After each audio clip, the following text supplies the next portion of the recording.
The fires had already started when he realized the stories were true. Villages once filled with laughter stood silent, as wooden halls collapsed into smoke, while unfamiliar flags rose over the coastline, and the young chronicler hid behind a fallen pillar, clutching a palm leaf manuscript that contained names forbidden to survive, because across the waterships with towering sails blocked the horizon like moving mountains bringing priests, soldiers, and a new language that erased the old one word by word. What he witnessed was not just conquest, but disappearance. Entire kingdoms that had ruled seas, traded gold, and built alliances long before European arrival were being rewritten as myths. And through his eyes we follow a fictional witness traveling across islands, uncovering 10 pre-colonial Philippine kingdoms whose stories nearly vanished before 1521. He had been sent by an aging Datu who believed memory itself was sacred and told him to write everything because soon outsiders would claim these people never existed. So he journeyed between islands guided by traders who navigated by stars rather than maps. Beginning in Tondo, where Chinese ceramics lined noble homes and gold ornaments reflected wealth earned through maritime commerce, showing a political power deeply connected to Asian trade networks. Yet whispers already circulated that future chroniclers might portray them as primitive converts rather than sophisticated rulers. He recorded festivals honoring ancestral spirits and councils debating law, realizing the greatest danger was misrepresentation rather than destruction itself. From there, he traveled to Manila, ruled by powerful Muslim leaders linked to broader Southeast Asian Islamic networks, where emissaries exchanged textiles and spices while reciting genealogies, proving legitimacy, and warriors trained near riverbanks, reflecting a structured society governed by honor and obligation. He documented prayers and rituals, aware that later generations might only remember colonial Manila without knowing the thriving polity that existed before conquest. Moving southward, he reached Cebu, ruled by Raja Humabon, where markets overflowed with pearls and woven fabrics, and leaders negotiated alliances strategically. Oral historians recited genealogies proving sovereignty long before European contact. Yet beneath prosperity lingered rivalries that outsiders might exploit. Fishermen spoke of unfamiliar ships glimpsed beyond the horizon, and he sensed anticipation mixed with unease. Traveling deeper into the Visayas, he encountered the Kadatuan of Madjaas, a confederation founded according to oral epics by noble refugees who established governance rooted in cooperation rather than absolute rule. Elders warned him that history could be weaponized if foreigners doubted their existence. So he carefully transcribed migration chants, realizing they contained encoded truths. Then he arrived in Butuan, where balangay boats lined rivers showing maritime, engineering capable of long-distance voyages, and gold artifacts revealed advanced metallurgy, while diplomatic ties with Chinese courts confirmed sovereignty. Yet competition for trade routes created vulnerabilities, and he wondered whether resilience alone could withstand unfamiliar ideologies and technologies. Crossing into Mindanao, he visited the Sultanate of Sulu, where elegant courts displayed political sophistication, and scholars debated theology and governance, while merchants from distant lands brought news of expanding European exploration, sparking debates about engagement versus avoidance. He felt tension between curiosity and caution, recognizing that the greatest tragedy might not be defeat in battle but gradual rewriting of identity. In Pangasinan, he observed salt production, fueling trade networks and rituals reinforcing political order, while decentralized alliances created both resilience and fragmentation that might invite divide-and-conquer strategies. Fishermen shared stories of foreign ships seeking safe harbors, and he worried colonial chroniclers might reduce complex traditions to superstition. In the highlands, he encountered Ifugao societies whose rice terraces stretched like stairways carved by giants, showing advanced engineering and ecological knowledge embedded within culture. Elders told him, land itself carried memory, and losing control of it meant losing history. Finally, he reached Maguindanao, where powerful leaders navigated alliances with strategic skill, and councils debated foreign expansion, demonstrating awareness of global changes even without direct contact. Rereading his notes, he realized each kingdom existed independently proud of its identity, yet few envisioned unified resistance against an external force. The arrival of Spain would not erase them instantly, but would reshape memory slowly through conversion, renaming, and reinterpretation. Holding his manuscripts tightly, he began the journey home, unaware that his writings would become a hidden record of worlds nearly forgotten as waves struck the hull, and he rewrote portions emphasizing unity among the kingdoms, hoping future readers would recognize shared heritage instead of division, while storm clouds gathered overhead, mirroring his growing fear that the archipelago stood at the edge of a turning point few truly understood. As he returned to Tondo, the air felt different. Political tensions had intensified, and rival factions debated whether to welcome foreigners as allies or resist them as threats. Merchants argued that new trade opportunities could strengthen their economy, while elders warned that cultural erosion often followed foreign influence. The chronicler attended heated council gatherings where leaders weighed risks against potential gain, guided by oral traditions that served as both history and law. He noticed how previous encounters with distant traders had shaped strategies. Yet something about these new arrivals felt different, driven not only by commerce but by belief systems determined to reshape identity itself. Fishermen whispered about unfamiliar weapons seen aboard foreign ships, and tension tightened like a rope around the islands, as each decision carried the weight of future generations. Traveling again to Manila, he saw alliances shifting rapidly as leaders balanced spiritual authority with political pragmatism. Considering whether cooperation might protect their people from violence or accelerate assimilation, rituals continued. Yet anxiety altered their meaning, and warriors trained more intensely, while poets recited verses describing tides that erase footprints on sand, symbolizing how memory itself could vanish. He realized storytelling was resistance against forgetting, and wrote that the greatest uncertainty was whether adaptation would preserve identity or slowly erase it. In Cebu, the long-anticipated encounter finally unfolded as foreign explorers arrived bearing gifts and unfamiliar rituals, creating fascination and tension simultaneously. Leaders engaged diplomatically, exchanging symbols of respect, while translators struggled to bridge cultural gaps, leading to misunderstandings hidden beneath polite gestures. Some locals viewed the visitors as potential allies against rivals, while others sensed deeper intentions behind religious teachings. During a feast celebrating alliance, he observed subtle shifts in power dynamics as acceptance of foreign customs began reshaping social hierarchies, and he wrote feverishly.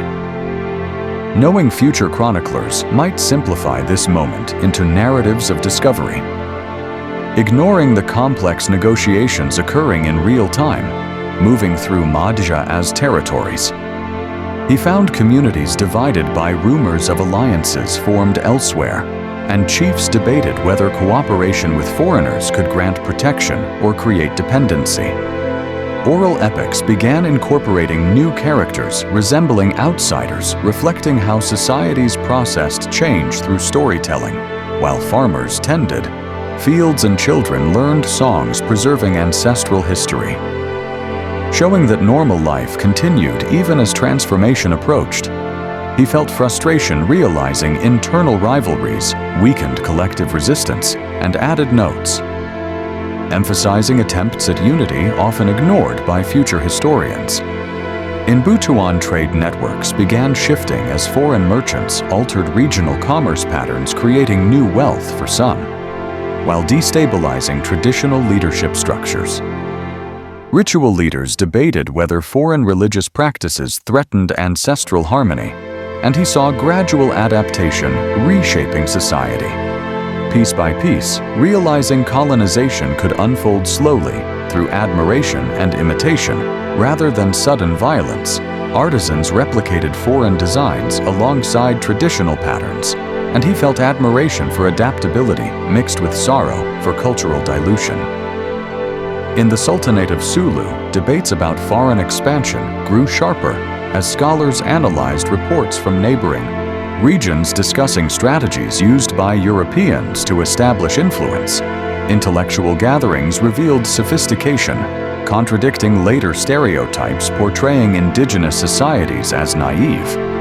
A respected scholar warned that colonization often began with stories portraying locals as uncivilized to justify intervention, and those words haunted the chronicler, reinforcing his mission to preserve authentic perspectives. Pangasinan's markets reflected shifting dynamics as foreign traders introduced new goods and religious symbols, creating divisions between enthusiasm and resistance. While salt fields continued producing wealth, yet competition intensified as outsiders sought control over resources, and he realized cultural erasure often occurred through replacement rather than destruction. As new narratives slowly overshadowed old ones, highland communities like the Ifugao watched from a distance, yet felt ripple effects as trade goods introduced new materials altering craftsmanship, while elders reinforced rituals to preserve identity, emphasizing balance between adaptation and preservation. He attended harvest ceremonies, symbolizing continuity amid change, and understood isolation offered only temporary protection. Returning to Maguindanao, he witnessed political strategists analyzing foreign movements with increasing concern, as envoys returned with conflicting reports describing peaceful trade alongside aggressive conversion efforts. Councils debated forming alliances for collective defense. Yet historical rivalries complicated coordination, and an elder warned that the greatest danger was forgetting who they were while trying to survive change. Those words echoed in his mind as ships carrying foreign banners appeared more frequently along the horizon, and he sensed history accelerating toward a moment that would redefine the archipelago forever. The first undeniable signs of irreversible transformation arrived quietly, not through massive battles, but through shifting language and belief.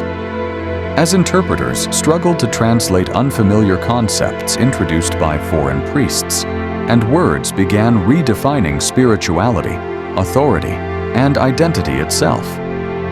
Some communities embraced the changes, seeing them as extensions of existing traditions, while others resisted, fearing the loss of ancestral memory.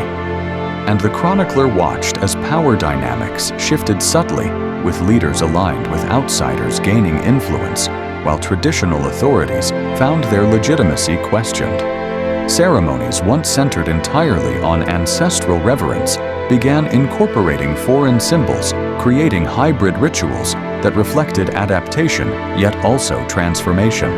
And he realized that colonization could unfold slowly, reshaping memory from within rather than destroying it outright. News spread rapidly between islands as alliances shifted and conflicts emerged, with some kingdoms attempting to leverage foreign presence against traditional rivals, believing strategic partnerships might preserve autonomy.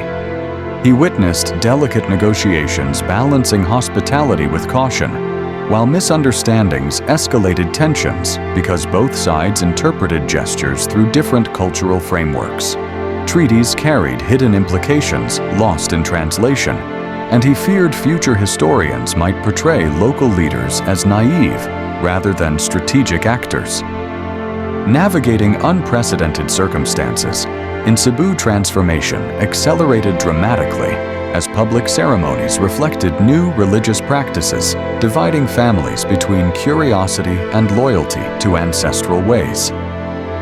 While foreign chroniclers documented events through their own perspective, framing local leaders within narratives that justified conquest, realizing history might belong only to those with power to write it.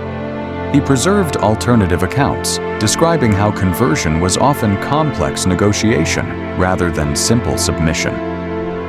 Madhya's territories fragmented as chiefs debated strategies for dealing with foreign influence, and oral epics adapted quickly, incorporating themes of loss and resilience, while daily life continued through planting, crafting, and teaching children. Showing that even during upheaval, ordinary traditions persisted. In Butuan, economic structures shifted as global trade networks redirected wealth toward intermediaries aligned with outsiders, creating dependency masked by temporary prosperity. And he wrote that colonization sometimes arrived through admiration rather than force, as people adopted foreign standards of success, slowly redefining identity. In the Sultanate of Sulu, resistance remained strong, as scholars emphasized cultural preservation through education and storytelling, recognizing that survival depended on memory as much as military strength. Yet pressure mounted as surrounding regions transformed, demonstrating that even strong kingdoms faced overwhelming tides of change. Pangasinan adapted through hybrid identities, blending tradition and foreign practices, while merchants described feeling caught between worlds, neither fully traditional nor fully transformed, revealing the emotional complexity of historical change rarely captured in simplified narratives. Highland communities preserved ancient practices, yet external influences filtered slowly through trade and migration, prompting elders to reinforce storytelling as a shield against cultural loss. And the chronicler recorded terrace-building ceremonies, understanding that these were not just engineering achievements, but living spiritual archives. Returning finally to the coast, he witnessed systematic renaming as places received new identities, reflecting foreign influence, and churches rose where ancestral shrines once stood, marking not total erasure, but transformation layered over existing culture. Determined to preserve authenticity, he hid copies of his manuscript across different islands, hoping at least one would survive as ships sailed under unfamiliar flags, and he realized the kingdoms he documented would continue existing in altered forms beneath colonial narratives waiting to be rediscovered. Years later, he reflected on Tondo, Maynila, Cebu, Madhya's, Butuan, Sulu, Pangasinan, Ifugao societies, Maguindanao, and countless others, understanding that while Spain reshaped the archipelago after 1521, it did not create civilization from nothing but transformed societies that already possessed governance, trade networks, spirituality, and identity. And he concluded that the greatest danger had not been disappearance alone, but misrepresentation. Because narratives portraying complex kingdoms as blank slates erased their true legacy. Standing at the shoreline, watching waves erase footprints in the sand, he understood memory required constant retelling to survive, and his manuscript became a silent witness to worlds nearly forgotten, waiting for future storytellers to uncover the truth beneath colonial history. And if this is your first time watching stories like this that uncover hidden histories and lost civilizations, make sure you subscribe so you don't miss the next journey into the untold past.